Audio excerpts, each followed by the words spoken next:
Արթուր Խաչատրյան, Հայաստան խմբակցություն։ Պարոն Ռուբինյան, չգիտեմ ձեր դաշնակցական աջակցություններ չափորոշիչը, որ ձեզ նշանակեցին Սերդար Քլաչի այդ բանակցող, թե Սերդար Քլաչի այդ բանակցություններն էր, որ ձեզ դարձեցին ակադաշնակցական, երևի ժամանակ գաք պարզենք։ 2014 թվականին հեռավոր ես հիպոթեկով բնակարան գնեցի, այն ժամանակ բանկում էի աշխատում, ժամի 8-ին գնում էի գործի, 9-ին տուն էի գալի,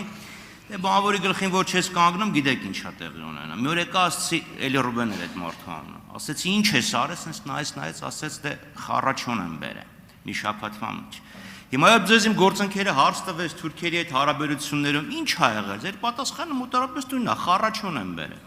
Կոնկրետ կար իրավիճակ հայ-թուրքական հարաբերություններում, մինչև ձեր համապատասխան առաքելություն ստանձնելը եւ դրա ավարտը։ Սահմանը փակ էր, առևտուր չկար։ Հիմա սահմանը դարձյալ փակ է։ Մարգարայի կամուրջով, որ պայմանավորվածություն կար երրորդ երկրների եւ դիվանագիտական հատուկ եւ աշխատանքային անձնագրեր ունեցողները պետք է անցնեին, չեն անցնում։ Տեսեք, դուք նշել եք, ասում եք, նշեցիք ուղիղ առևտրի հնարավորության ստեղծում։ Հիմա դες մի հատ հարց տամ, քանի ծիրան է վաճառվել Թուրքիա կամ Թուրքիայի միջոցով, անցել ինչ որ մի տեղ, որով գնացել է, կոնկրետ կամ պայմանավորվածություն է ձեռք բերվել վերակառուցել անի կամուրջը, քանի քար է դրվել այդ կամուրջի վրա, որպեսզի կամուրջը կառուցվի, վերակառուցվի։ Ես խնդրեմ, հնարավորինս կոնկրետ, էական փոփոխություն, այսինքն ինչ կլիներ Հայաստան-Թուրքիա հարաբերությունների միջև, եթե չլիներ բանակցությունները երկու հատուկ բանագնացների միջև։ Շնորհակալություն։ Շնորհակալություն, պարոն Խաչատրյան, ես ամենևին դաշնակատիած չեմ, ասեմ ավելին, ես ոչ մի բանակտիած չեմ, որովհետև ես կարծում եմ ատելությունը լավ շարժիչ ուժ չէ։ Բայց ես լրջագույն հակասություններ ունեմ դաշնակցության հետ եւ այդ հակասություններից ամենամեծը այո գուշակեցիք 004 շրջաբերականն է, որով դաշնակցությունը պատրաստվում էր զիջել Հայաստանի անկախությունն ինքնիշխանությունը, ես դրա հետ չեմ կարող հաշտվել եւ ես երբեք դա չեմ մոռանալու եւ ես միշտ դա մատնանշել եմ։ Ինչ վերաբերում է Հայաստան-Թուրքիա կարգավորման գործընթացին, մի քանի հարց տվեցիք։ Նախ անի կամրջի վերաբերյալ վերջերս բառացիորեն 1.5 ամիս առաջ ստորագրեցինք արձանագրություն, որտեղ արդեն տեխնիկական նկարագրված է, թե ինչպես է տեղի ունենալու այդ վերականգնումը, շուտով կսկսեն, դա խնդիր չկա ուղղակի։ Այսինքն այնտեղ պետք է տեխնիկական հարցեր կան, էլի, մի խոսքով պետք է պատվիրեն, բան անեն, նախագիծ եւ այլն։ Ինչ վերաբերում է ինչ առաջընթաց է եղել, ես ասում եմ, եթե ուզում եք երկու ամենապրակտիկ առաջընթացները ասեմ, ասեցի, այդ երկու ամենապրակտիկ փոփոխությունները ամիսներ առաջ են եղել, ուղիղ առևտրի մեկնարկ, հիմա հնարավոր է մաքսային իմաստով ուղիղ առևտուր անել, բ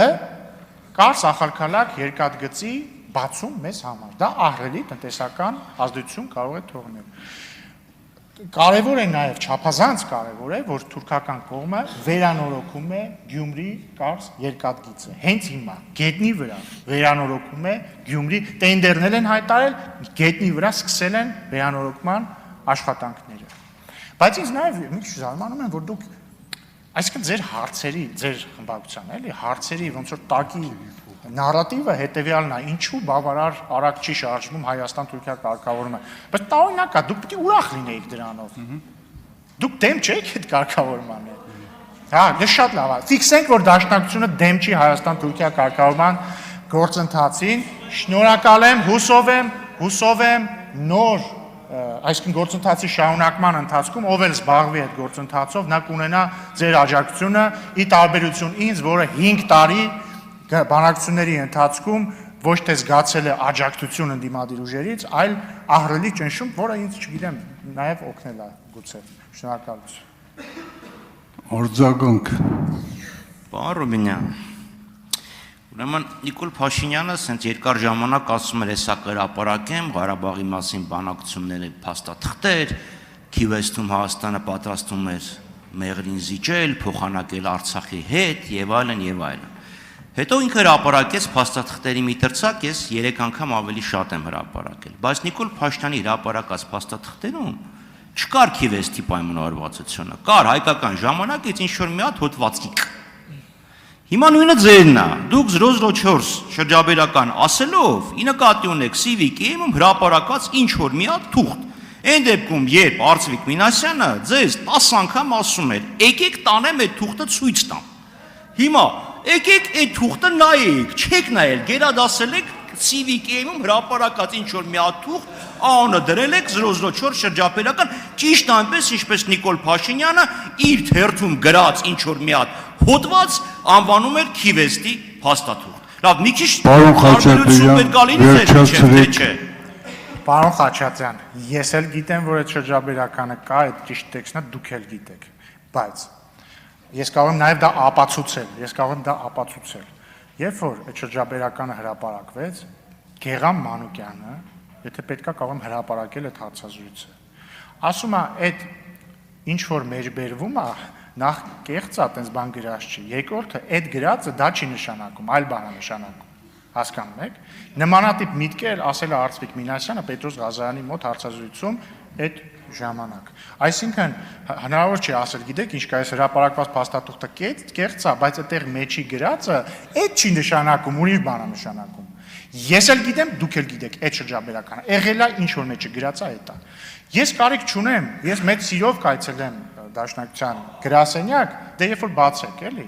կգամ, սուրճ կխմեմ, բայց ես չեմ ուզում, խնդիրը ես չեմ հասկանում, եք, ոչ որ ես եմ ուզում կարդամ դա, հրապարակեք, թող մարդիկ տեսնեն, բայց ես չգիտեմ ինչքանով վստահելի կլինի ձեր հրապարակածը, որտեղ կարող եք փոխել, ասել էս սա։ Բայց կարգարկում եմ Գեղամ Մանուկյան, Արծվիկ Մինասյան, երկուսն էլ հարցազրույցներում ըստ էության հաստատել են, որ այդ շրջաբերականը հենց այն շրջաբերականն է, որը դուք ընդունել եք։ Արծվիկ Մինասյանի անունը հնչեց, հիշեցի, ես իրոք ուզում եմ ասել, որ շատ ցավում եմ, որ պարոն Մինասյանը այս գումարման ազգային ժողովում պատգամավոր չի վերընտրվել, որովհետև ես շատ սիրում եմ իր հետ բանավիճել, բայց պետք է ասեմ, որ ուրախ եմ, որ դուք եք վերընտրվել, որովհետև ձեր հետ էլ եք սիրում բանավիճել եւ հուսով եմ կշարունակենք այս ոգով։ Ձայնը տրվում է պատգամավոր Իրինա Յոլյանին։ Խնդրեմ։